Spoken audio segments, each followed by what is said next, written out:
Day 14 of silence, and I could hear him breathing beside me in the darkness. We'd gotten into bed at different times, me at 10 p.m. after finishing the dishes he'd left in the sink, him at midnight after whatever he'd been doing in his office. The mattress had dipped under his weight. He'd settled on his side, back to me, exactly 18 inches away.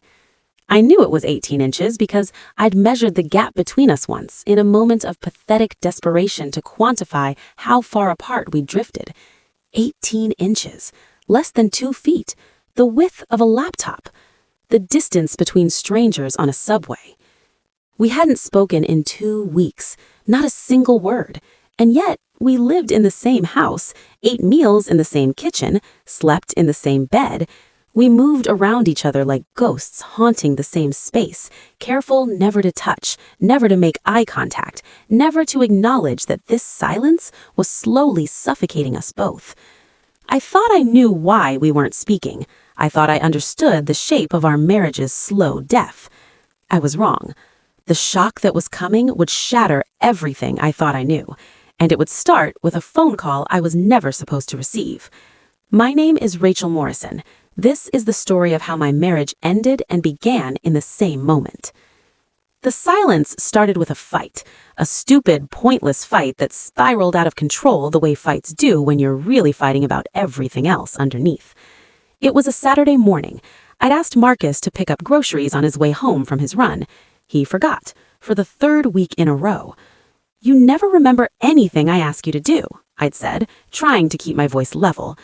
"Maybe if you didn't treat me like your assistant, I'd be more motivated to help," he'd shot back. "Asking you to contribute to running our household isn't treating you like an assistant, it's called being married." "Is it? Because lately it feels like you're my manager and I'm just another task on your to-do list." The argument had escalated from there. All our grievances, collected over months of small disappointments, came pouring out.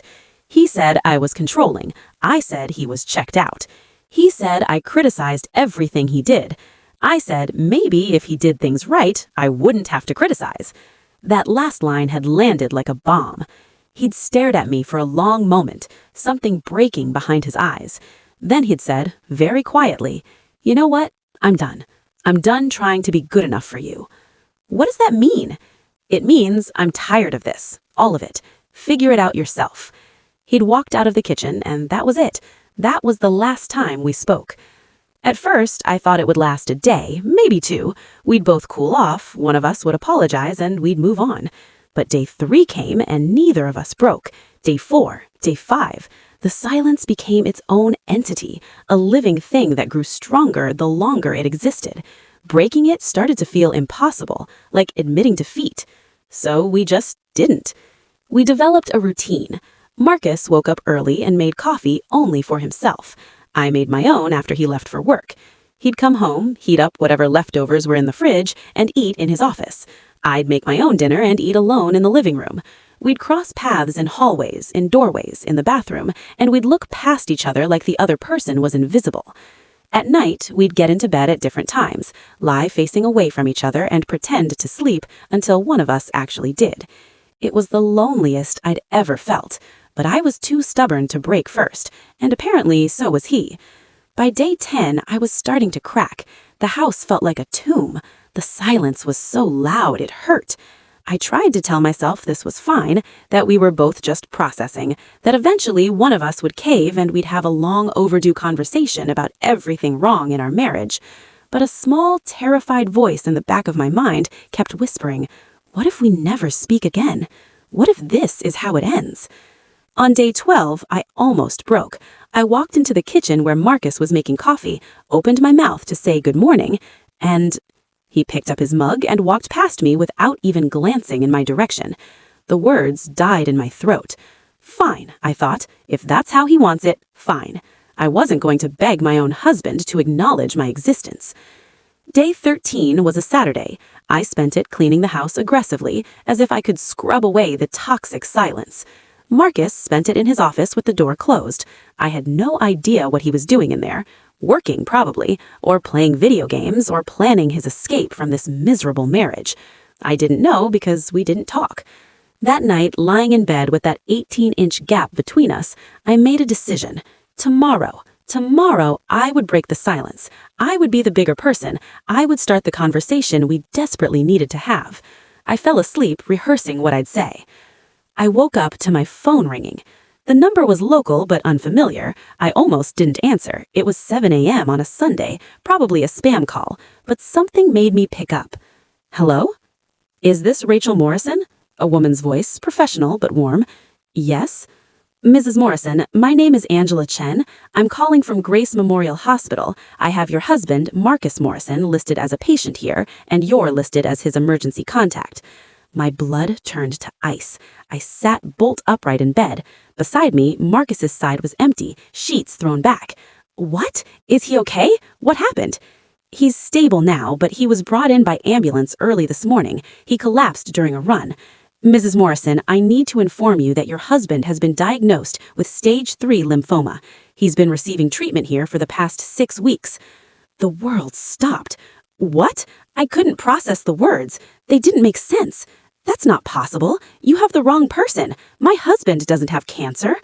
I'm looking at his file right now. Marcus James Morrison, date of birth March 15th, 1985, address 247 Oakwood Drive. Is that correct?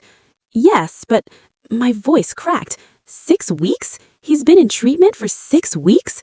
According to his records, yes, he's been coming in twice a week for chemotherapy. I don't understand. He never said anything. Tears were streaming down my face. Where is he now?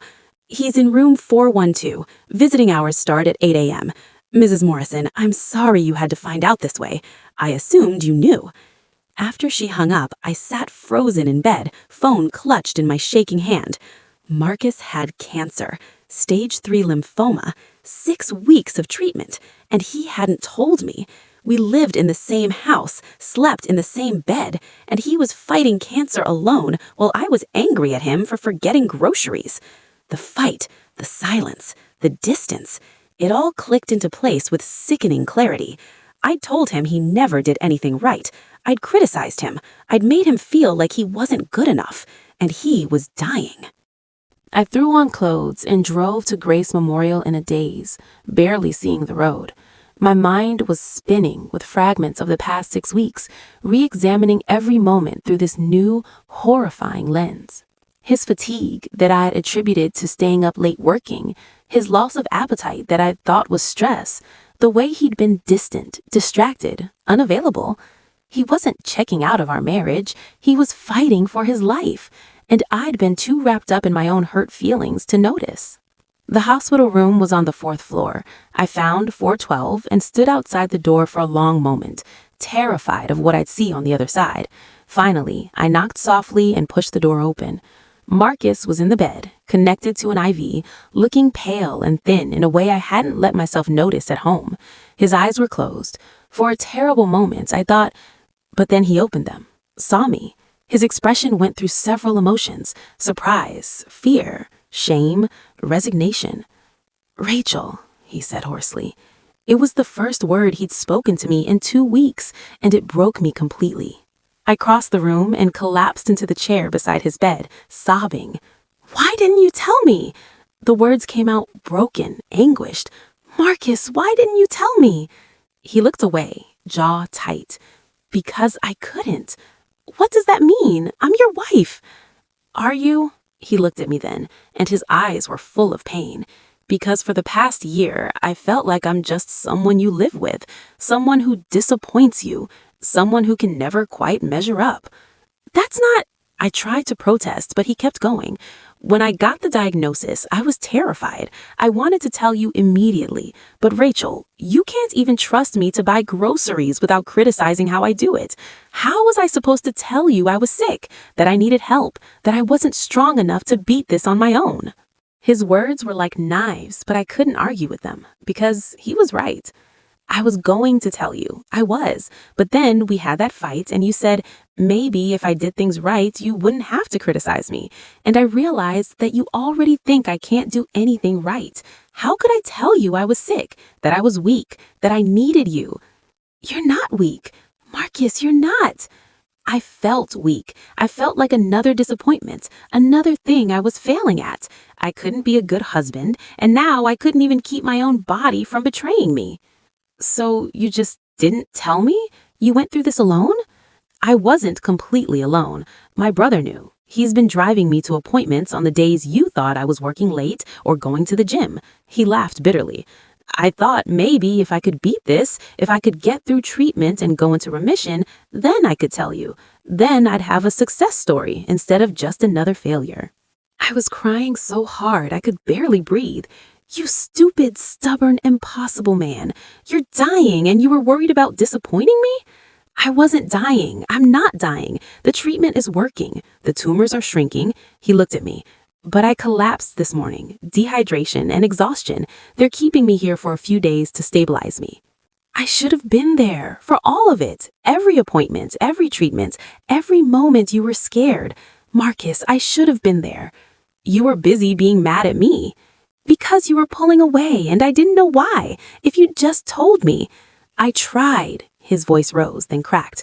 Rachel, I tried. 100 times I almost told you. But every time I'd see that look on your face, that disappointed look you get when I don't meet your expectations. And I couldn't bear to see that look when I told you I had cancer. We stared at each other. Two people who'd loved each other for 8 years, who'd promised forever, who somehow gotten so lost that one of us was fighting cancer alone rather than risk the other's disappointment. I'm sorry, I whispered. Marcus, I'm so sorry for all of it, for making you feel like you couldn't tell me, for being critical, controlling, impossible to please, for making you fight this alone. I'm sorry too, for shutting you out, for choosing silence over honesty, for being too proud and too scared to ask for help. He reached out with his IV-free hand. Marcus, I don't want to do this anymore. The silence, the distance, fighting alone when I could be fighting with you. I took his hand, held it tight. Never again. Whatever comes next, we face it together. No more silence, no more secrets. No more secrets, he agreed. Even when I'm scared, especially when I'm scared. I climbed carefully onto the hospital bed beside him, mindful of the IV, and put my head on his chest. I could hear his heartbeat, steady and strong despite everything. I love you, and I'm so sorry it took this to make me realize what I was doing, what we were doing to each other. I love you too. I've never stopped, even when we weren't speaking, even when I thought... His voice broke. I've never stopped. Marcus came home 3 days later. We converted the guest room into a recovery space where he could rest without worrying about disturbing me, but most nights he ended up back in our bed. The 18-inch gap closed. We slept intertwined, making up for weeks of distance. The next 4 months were hard, harder than anything we'd ever faced. The chemotherapy made him sick. He lost his hair, his energy. Some days he could barely get out of bed. I took family leave from work to be with him, drive him to appointments, hold his hand during treatments. We talked, really talked about everything. Our marriage, our fears, our failures. We started couples therapy. We learned to communicate without criticism, to ask for what we needed, to be vulnerable even when it was terrifying. In the 5th month, the scans showed remission, complete remission. Marcus cried. I cried. We held each other in the oncologist's office and laughed and cried and couldn't quite believe it was real. We made it, he whispered. We did, together.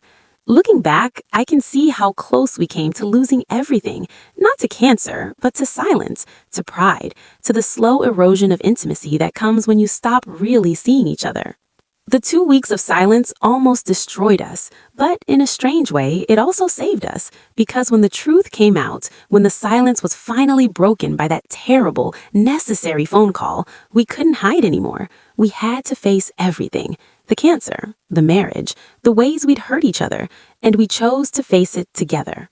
People ask me sometimes what I learned from that experience. The answer is simple and complicated at once. I learned that silence is never the answer, that pride will kill you before cancer does, that the person sleeping 18 inches away from you might be fighting battles you can't see. And most importantly, I learned that marriage isn't about being perfect. It's about being present, showing up even when it's hard, especially when it's hard. Marcus and I still fight sometimes. We're not perfect, but we don't go silent anymore. When we're hurt, we say so. When we're scared, we say so. When we need each other, we ask. And at night, there's no 18-inch gap between us, just two people who almost lost each other, grateful for every moment they have. If you've ever let silence grow in your relationship, if you've ever been too proud to ask for help, or if you've ever realized almost too late what really matters, you're not alone. Share your story below and subscribe for more stories about love, loss, and second chances.